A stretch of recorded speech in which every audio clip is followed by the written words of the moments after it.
Bonjour à toutes et à tous. Bienvenue dans les rendez-vous de Stephen K, le podcast. Je m'appelle Steven Kitirat, réalisateur et journaliste autodidacte.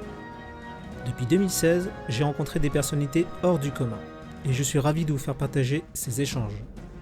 Ensemble, nous allons à la rencontre des héros du quotidien qui partagent leur vision du monde, une perception positive qui aide à envisager l'avenir avec optimisme.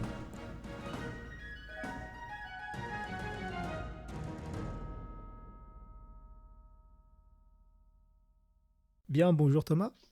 Bonjour, Merci d'avoir accepté mon invitation. avec grand plaisir. Donc justement, est-ce que tu peux te présenter pour nos internautes? Oui, bien sûr. Donc, je m'appelle Thomas Capitaine, je suis originaire de Normandie, j'ai grandi à Cherbourg, donc une ville du bout du monde, hein, puisque autour de nous, il n'y avait que la mer. Et après une vie professionnelle un peu, comment dire, aventureuse, je pense qu'on peut le dire, où j'ai fait à peu près beaucoup de métiers différents. J'ai atterri il y a 8 ans à proximité de Monaco, où j'ai développé un petit concept sur Internet de valorisation des initiatives locales.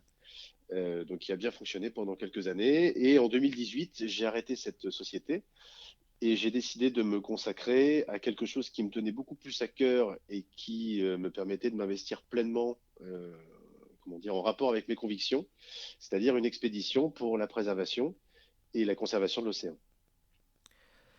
Alors Thomas, quels ont été les éléments déclencheurs de ta passion pour les océans, la mer?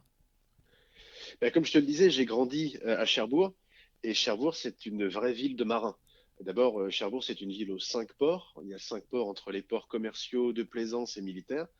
Donc forcément, le rapport à la mer, que je le veuille ou non, il était là et il était très fort. Ensuite, ma famille, en plus, avait un chantier naval à Cherbourg, donc j'ai toujours grandi dans les bateaux, dans le sel, dans l'huile. Tout ça, ce sont mes Madeleines de Proust à moi, elles sont, comment dire, un peu spéciales. Donc, si tu veux, cet amour de l'océan fait que, en grandissant, ça a toujours été mon repère, même géographiquement. Quand j'arrive dans une ville, j'arrive à ressentir où est l'eau, et c'est comme ça que je me situe. Je me situe toujours par rapport à l'océan. Et lorsque, en grandissant, si tu veux, j'ai découvert le voyage, j'ai découvert la voile, et j'ai aussi découvert malheureusement eh bien, le péril qui menace l'océan, qui menace tout le monde marin aujourd'hui. Et si c'était quelque chose qui évidemment me touchait, j'avais décidé de consacrer mon temps et mon énergie à, eh bien, à mon activité professionnelle en me disant qu'un jour, peut-être, je ferai quelque chose.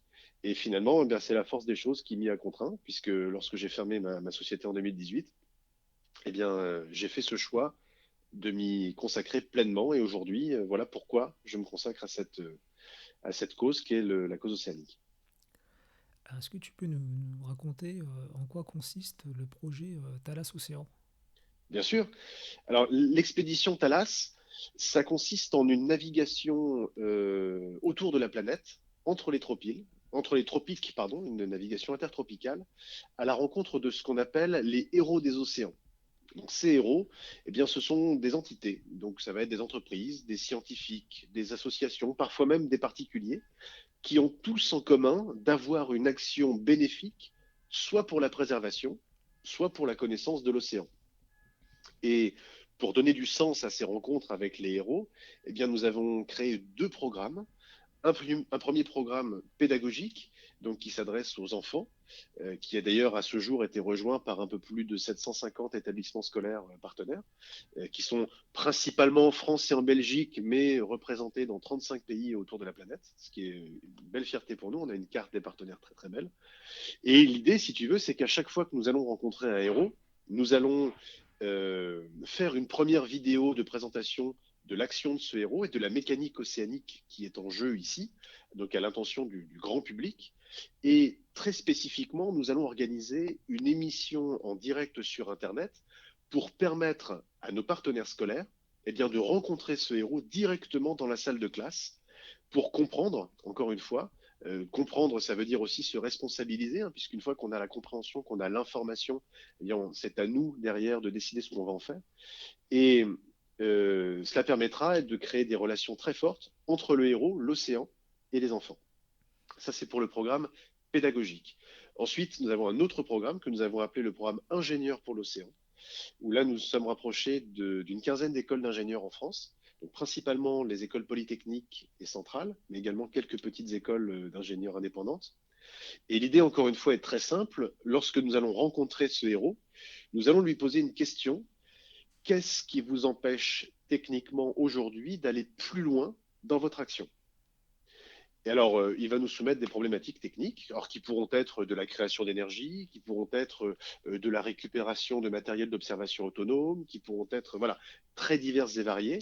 Et ces problématiques techniques, eh bien, nous les soumettrons à nos partenaires ingénieurs, qui pourront ensuite plancher en relation avec le héros pour trouver des solutions, et on l'espère, peut-être des innovations. Oui. Alors, j'aime bien le terme la rencontre des héros. En parlant de rencontre, Thomas, question philosophique. Toi, qu'est-ce que tu as appris sur l'être humain?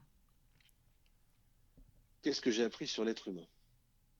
Alors, je pense que ce que j'en sais aujourd'hui de l'être humain est très éloigné de ce que j'en saurai lorsque nous aurons terminé cette expédition. Hmm. Le peu de rencontres que j'ai faites depuis que j'ai commencé à préparer cette expédition, eh bien, c'est diamétralement opposé de ce que j'avais pu connaître par le passé. Dans ma première vie, j'étais plutôt dans un domaine industriel et commercial où j'étais en contact avec des gens, avec des personnalités extrêmement capitalistes, extrêmement égocentrées, et qui avaient beaucoup de mal à considérer la possibilité ou la probabilité qu'un jour, là, cette planète eh bien, se retourne contre nous. Et même au-delà de ça, dans les comportements un peu quotidiens, j'étais vraiment en désaccord avec les gens que j'ai rencontrés. Pas tous, bien sûr, hein, je suis en train de caricaturer un petit peu un domaine précis. Et depuis que j'ai démarré l'expédition Thalas, j'ai fait des rencontres extraordinaires avec des gens qui ont pris conscience de la planète. Et ça, je trouve que c'est formidable parce que je m'aperçois finalement que ce n'est pas une minorité. Aujourd'hui, il y a vraiment une majorité de gens qui sont convaincus, qui sont conscients du péril qui peut nous menacer, qui nous menace, qui est le changement climatique et ses conséquences. Et aujourd'hui, le problème, c'est que notre société est tellement solide, tellement forte, tellement inertielle dans son activité et dans son système, eh bien que tous ces gens que j'ai rencontrés, malgré leurs convictions, malgré parfois leur peur de l'avenir, eh bien sont coincés et ne parviennent pas à trouver de solution eh bien pour s'extraire de ce système qui finalement va finir par nous broyer. Et avec Thalas, eh bien, j'ai eu l'impression à un certain moment d'apporter une sorte d'espoir, de possibilité qu'il était encore possible de changer et d'agir. Alors, mon rapport à l'humain, pour répondre à ta question, voilà, tu imagines comment il a évolué entre ce premier réseau que j'avais dans l'industrie et ce que j'ai pu constater dans la préparation. Imagine-toi qu'est-ce que j'aurais comme vision de l'humanité après ces 5 ans d'expédition. Moi, je ne peux pas le lire. Alors, c'est une grosse organisation. Comment tu as, comment dire, comment tu as choisi tu vois, les différentes destinations à travers le trajet, quoi, en fait. Tu avais des contacts avec eux, avec certaines personnes de chaque ville, de chaque pays, ou c'est vraiment tu t'es entouré de personnes spécialisées dessus, en fait, dans le domaine d'expédition. Alors, effectivement, j'ai fait beaucoup de rencontres. J'ai écumé les salons, alors les Mm. salons nautiques, les salons océanographiques, les salons scientifiques.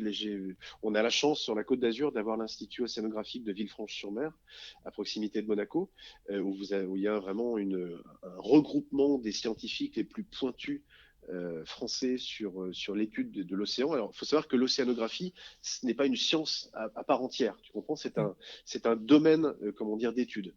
L'océanographie regroupe une multitude de sciences qui, une fois regroupées, permettent de comprendre l'océan. L'océan n'est pas en lui-même une entité, si tu veux.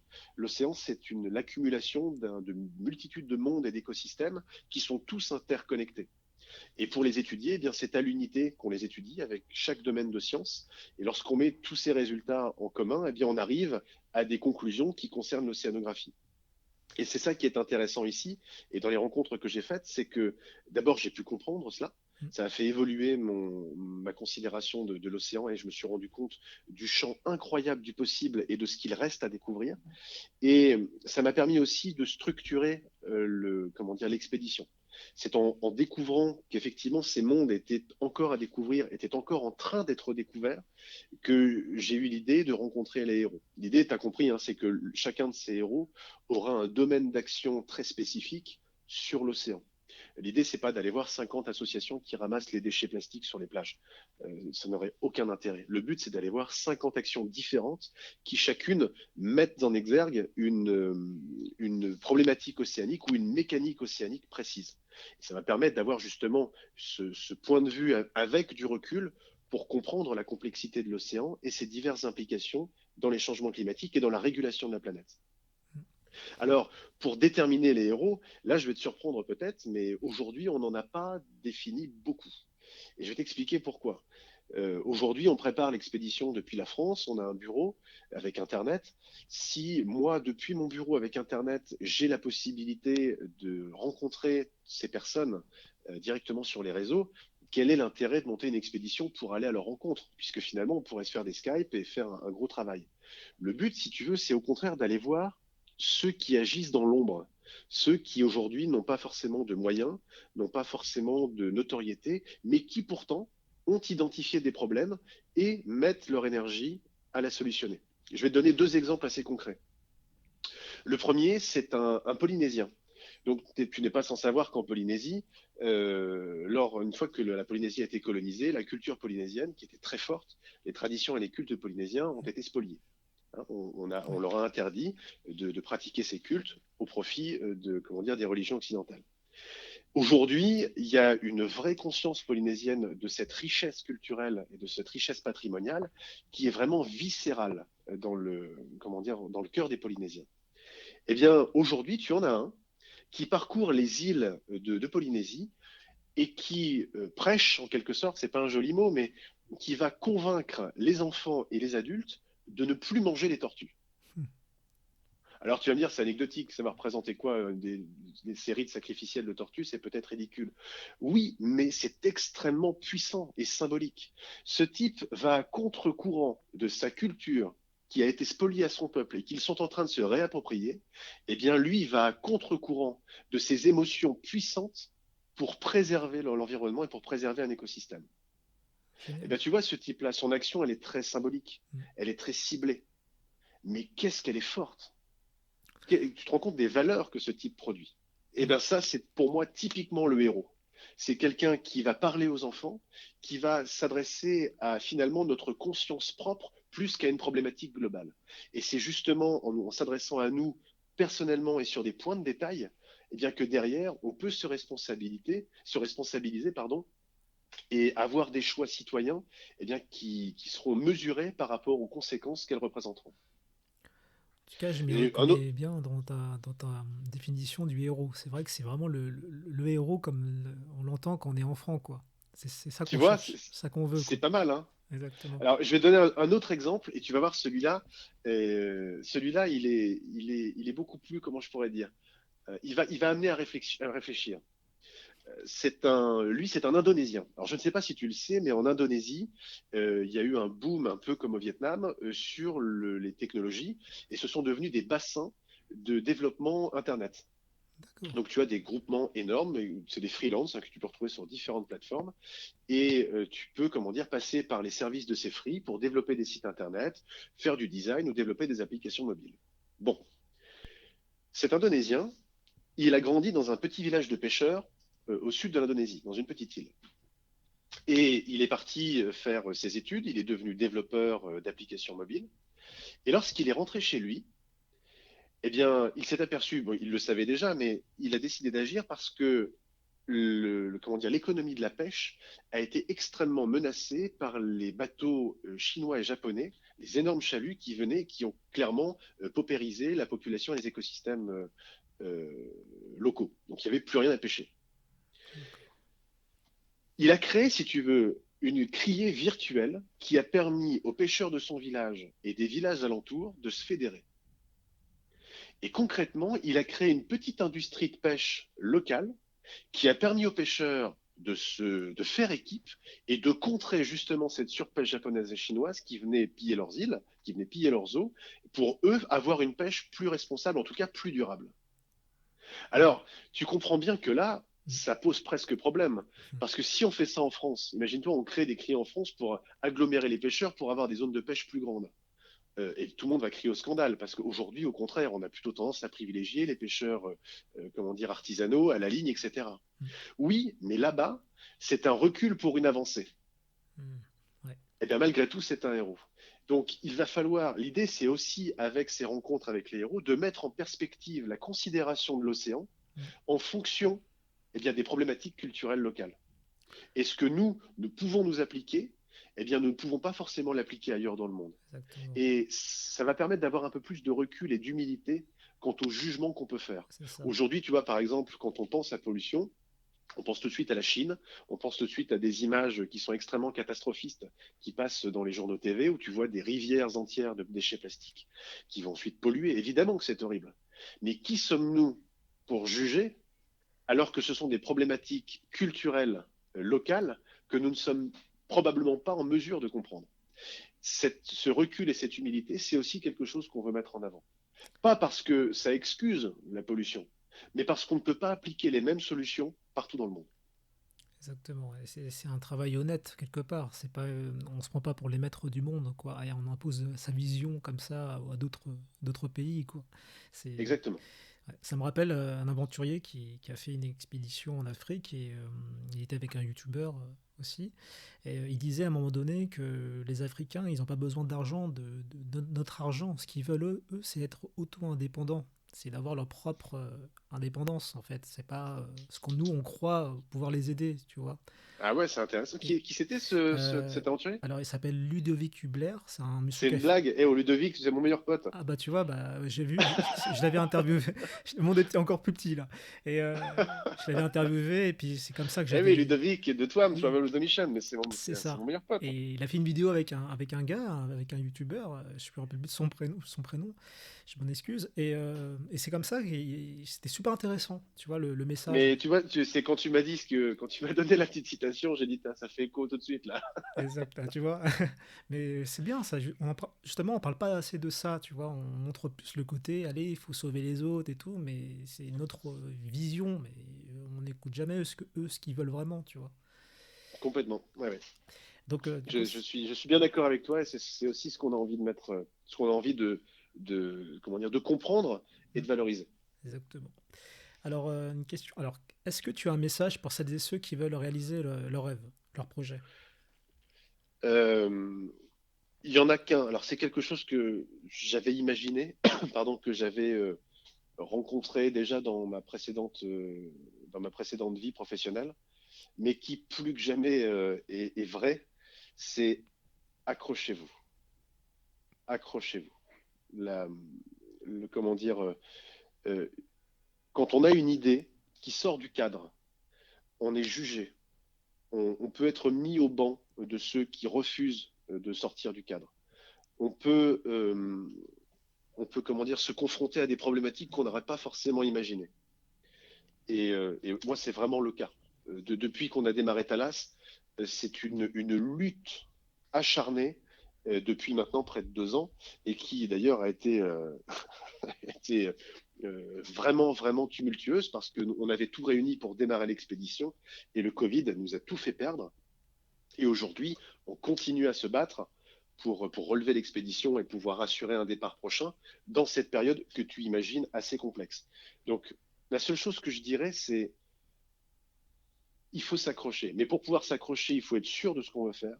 Donc, il faut avoir la conviction profonde de ses idées et de ce qu'on veut mettre en place. Et à partir du moment où on est sûr de soi, peu importe que ce soit vrai ou non, à partir du moment où on a cette conviction profonde, il faut s'accrocher, faire preuve d'opiniâtreté et de résilience, pour employer un mot qui a été un petit peu trop utilisé et galvaudé. Il faut faire preuve de résilience, être capable de supporter cette difficulté, parce qu'au final, la seule chose qui compte, c'est de mettre en place la solution pour faire changer, pour faire évoluer le monde vers ce qu'on croit être bon.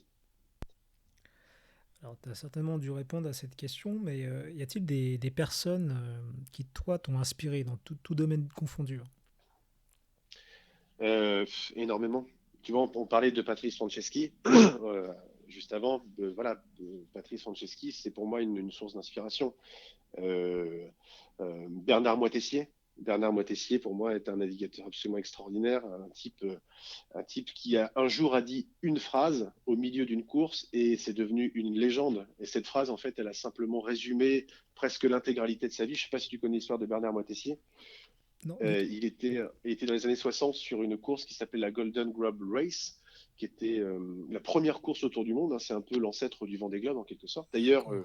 le Golden Globe Race a eu de nouvelles éditions ces dernières années. Et Bernard, donc c'était la course la plus difficile au monde. Et Bernard Moitessier, alors qu'il était en tête, donc c'était une course par les trois caps, hein, Bonne Espérance, Lewin et Horn, et il venait de passer le Cap Horn comment dire, pour remonter et gagner la course. Et il a continué tout droit. Il a repassé Bonne Espérance. Il est reparti dans l'Indien en direction du Pacifique. Et il a écrit comment dire, dans son journal, je continue en mer parce que c'est là que je me sens libre. Je suis heureuse en mer et je veux continuer à l'être. Et je vais aussi peut-être tenter de sauver mon âme. C'est beau ça. Ouais. C'est c'est d'une puissance, d'une profondeur incroyable. À chaque fois que je relis ce livre, c'est dans La longue route de Bernard Moitessier, c'est absolument, ça te prend aux tripes, quoi, hein. Mm. C'est quelque chose qui. Donc ça, si c'est pas une forme d'inspiration. Et après, évidemment, tu as les grands navigateurs, hein. Tu as Alain Gerbaud, bon, bah, tu as évidemment comment dire, le patron Éric Tabarly. Donc ça, c'est pour la partie vraiment navale.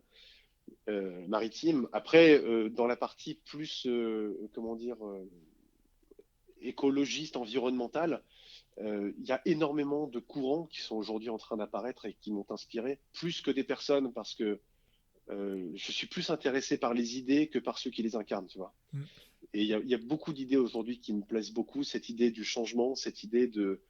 Il y en a avec lesquelles je ne suis pas en accord, mais il y en a d'autres aussi avec lesquelles je suis fortement en accord. Notamment l'économie verte. Pour moi, c'est quelque chose qui représente l'avenir parce que c'est c'est comment dire, une forme de dissidence, tu vois. C'est au cœur même du système qui est défaillant qu'on vient créer les systèmes qui utilisent les mêmes mécaniques. On va faire de l'argent en sauvant la planète. Ça, pour moi, ce sont les meilleures solutions. Prenez la décroissance, prenez comment dire, le boycott des grandes marques et de l'industrie. C'est très joli sur les plateaux télé, mais c'est quasiment impossible à mettre en œuvre. Parce que ça obligerait chacun d'entre nous à renier le confort que nous avons gagné et donc se mettre comment dire, en retrait de la marge et de ceux qui continueraient le chemin. C'est extrêmement difficile. Sociétalement parlant, je pense que c'est impossible. Par contre, au cœur du système, utiliser ces mécaniques capitalistes et libérales pour le détruire de l'intérieur, ça, c'est pour moi, ce sont les solutions les plus belles parce qu'elles vont préserver la planète tout en faisant évoluer, tout en transformant complètement notre système. Et ça, c'est très beau. Je suis en accord avec ça. C'est pour ça notamment que j'ai des relations très étroites avec beaucoup d'entreprises en France et à l'étranger qui sont dans cette économie verte. Et, euh, et pour moi, ça représente l'avenir. Alors pour finir, Thomas, est-ce que tu aimerais remercier les personnes qui ont fait de toi ce que tu es en termes de valeur? Euh, c'est super compliqué comme question, dis donc. Dis donc, celle-là, tu l'as faite exprès pour m'emmerder ou? Il y J'imagine en a t'en as plein beaucoup. des personnes. Ouais. Je te dirais, il y aurait Mm. presque toutes les personnes que j'ai rencontrées finalement, les bonnes comme les mauvaises. Oui. Parce que les mauvaises personnes m'ont presque plus poussé Mm. que les bonnes. Tu vois ce que je veux dire? Les mauvaises personnes m'ont poussé à réagir, tandis que les bonnes m'ont conforté dans ma position et dans le risque que j'avais pris. Mm. Presque toutes les personnes que j'ai pu rencontrer dans ma vie, je suis heureux de les avoir rencontrées. Qu'elles m'aient fait du mal ou qu'on ait passé de bons moments, ou que je leur ai fait du mal, parfois ça arrive. Et je m'en excuse, j'en profite. Je pense que toutes les rencontres que j'ai faites m'ont poussé vers ça. Aujourd'hui, je me suis aperçu, tu vois, avec Thalas, que ce soit dans la préparation de l'expédition, donc le côté administratif, financier, dans la préparation opérationnelle, donc l'entraînement, la navigation, le secourisme, etc. Tout ce que j'ai fait dans ma vie, dans toute ma vie, m'a amené à ce point précis. Mm. Et aujourd'hui, c'est même assez incroyable quand j'y pense, mais c'est comme si tout ce que j'avais pu vivre dans ma vie par le passé m'avait amené à ce point. Toutes les compétences que j'ai pu acquérir depuis mon enfance, je les mets aujourd'hui à profit. Elles me servent toutes. Euh, donc, est-ce que j'ai quelqu'un en particulier à remercier? Non. Je veux remercier tout le monde, tous ceux qui m'ont poussé jusque-là. Super Thomas. Bah écoute, au plaisir de reparler avec toi après ce périple. Ou pendant, Ou pendant, et ou, voilà, j'imagine tu vas rencontrer, tu vas apprendre tellement de choses qui va certainement te transformer encore. Ouais. oui, mais oui, tu as tout à fait raison. Je pense, d'ailleurs, je le dis souvent, je pense que il y a beaucoup de gens qui m'ont demandé, est-ce que, comment dire, tu as les compétences maritimes pour faire cette expédition? Est-ce que tu sais naviguer? Alors, c'est compliqué parce que je réponds toujours la même chose. Oui, je sais naviguer, mais je suis infiniment moins bon marin que je ne serais en rentrant. Et si vous me posez la question quand je serai rentré pour la prochaine expédition, est-ce que j'ai les compétences? Je vous répondrai la même chose. C'est marrant ce Ce que n'est tu qu'une dis. suite, ce n'est qu'une suite d'évolutions qui pousse vers l'avenir en quelque sorte. Mais si aller vers quelque chose, tendre vers ton objectif, ne te fait pas sortir de ta zone de confort, bah il est où l'objectif? Exactement. Ça me rappelle une fille, pareil, Caroline Moreau, qui a fait le tour du monde à pied, en bateau, en vélo, et qui avait dit à la fin de son périple autour du monde qu'elle avait encore, elle avait rien appris encore. Eh C'est ouais, c'est ça qui est beau, tu vois. Plus tu découvres et plus tu te rends compte que, oh là là, la, t'as encore rien appris en fait, encore. la grande leçon de vie, tout ce que je sais, c'est que je ne sais rien. C'est exactement, et c'est vrai que c'est beau, quoi, je trouve. Mais par contre, tu vois, la différence, c'est que, enfin, la différence, c'est pas une différence. Le fait de savoir ça, le fait, enfin, en tout cas, moi, de me mettre dans cette position très humble, si tu veux, où Oui. je sais que aujourd'hui, je ne sais rien et probablement qu'à la fin, tout ce que je vais découvrir n'aura fait couvrir comment dire, le champ des possibles Mm, d'apprentissage et de découverte. mm, J'ai aussi envie de le partager. exact. Et c'est Et ça tu qui vois ce que fait. je te disais, dans mes précédentes vies, j'ai fait de la communication, j'avais ma start-up digitale, et ça m'a apporté beaucoup de connaissances qui a fait qu'on a aujourd'hui des outils pour Thalas qui sont, je pense, assez aboutis. On a un site internet évidemment, les réseaux sociaux évidemment, mais on a aussi une application mobile qui est gratuite, qui est disponible sur toutes les plateformes. D'accord. Et sur cette appli, en fait, ça concentre toutes les informations de l'expédition. Génial. Donc tu as les vidéos, les articles, la position du bateau, et tu as également la possibilité de s'inscrire.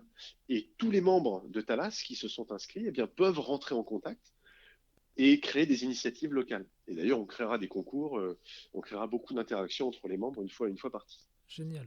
Ah, c'est cool ça. Alors, pourquoi je te parle de ça? C'est parce que, tu vois, le fait d'évoquer cette possibilité de rencontrer et de se grandir soi-même, Mm. c'est aussi, en plus, si tu veux, de la conscience environnementale et de la conscience vraiment océanographique, parce que tu vas voir que quand on va taper dans le dur, il y a vraiment des choses incroyables à découvrir. Tu sais qu'aujourd'hui, l'océan, on ne connaît que 5% de la masse océanique, hein. Quand je dis de la C'est masse, vrai. c'est comment dire, le volume de l'océan, on ne connaît que 5%, on n'a exploré que 5%. On a posé Persévérance sur Mars, on est capable d'entendre le Exactement. rover qui roule. J'allais le dire en plus. On veut voir ailleurs alors qu'on ne sait pas ce qu'il y a autour. Et C'est c'est formidable. exact. D'ailleurs, tu vois, je rebondis encore une fois là-dessus. Nous, on a un partenaire formidable sur l'expédition. On a trois partenaires formidables. D'abord, l'expédition est placée sous le haut patronage du prince de Monaco, Albert II. On est parrainé par le ministère de la Mer français. Donc on est rattaché, comment dire, au ministère, ce qui est un honneur absolument extraordinaire. Et on a également un partenariat avec le Centre national d'études spatiales, notre NASA française, que d'ailleurs j'ai été rencontré il y a une dizaine de jours à Toulouse. Et ce que peu de gens savent, c'est que le CNES a un département énorme d'océanographie. C'est presque 30% des activités du CNES qui sont centrées sur l'océanographie, l'étude, l'analyse des changements et des évolutions de l'océan vus depuis l'espace. D'accord. Et ça, c'est formidable Mm. parce que nous, dans notre approche de l'expédition, on va pouvoir avoir ce soutien euh, qui permettra de mettre en perspective l'avant, l'après, la situation locale et l'action du héros, tout en ayant cette recul, cette hauteur de vue avec les images satellites et les différentes informations qu'on pourra obtenir au travers de ce partenariat. Génial. Et tout ça, bien sûr, ce sera diffusé dans l'application.